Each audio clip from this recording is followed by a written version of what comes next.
Madison police know perception often can be reality. If that's the case, MPD admits it has a lot to work on to improve police-community relations. By the numbers, more than 700 people took a citywide survey. More than half, 61%, feel crime is getting worse in the city. And having that information is one thing. Working on a plan to use it is another. Armand Rahman joins us with what MPD plans to do next. Armand?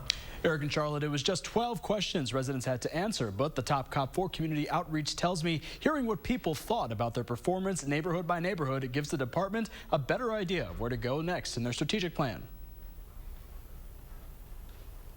Shots fired, stolen cars, burglaries, all were down in Madison through the first 3 months of 2022, according to police. But more than half of people who live in Madison suspect otherwise. The community is concerned about gun violence. They're concerned about car thefts. They're concerned about homelessness and burglaries. Those were the top issues. Captain Matt Ty with MPD says that's why the community survey he recently helped collect is so important to police. He knows recent spikes in crime are alarming, but fears many people in Madison don't know about recent pushes by police to be more visible too. You know, fewer people than I would have thought maybe are aware of what we're doing to make outreach in the community. Only 5% of survey takers were aware of youth academies, and 9% knew about MPD Pride. When residents are aware of community engagement, they have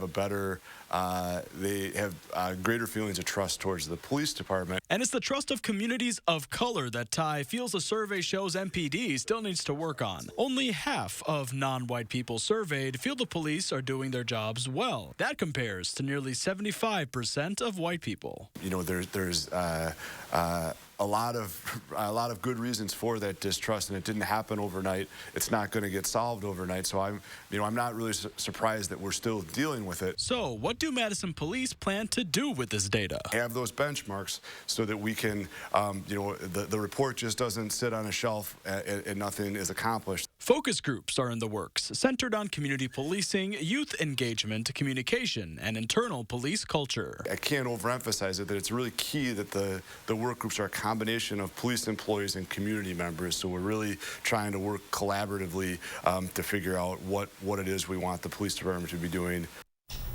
Now, it's not all doom and gloom for residents. According to the survey, more than 70% of people in Madison feel very safe alone in their own neighborhoods. We'll have a link to that full report on channel3000.com.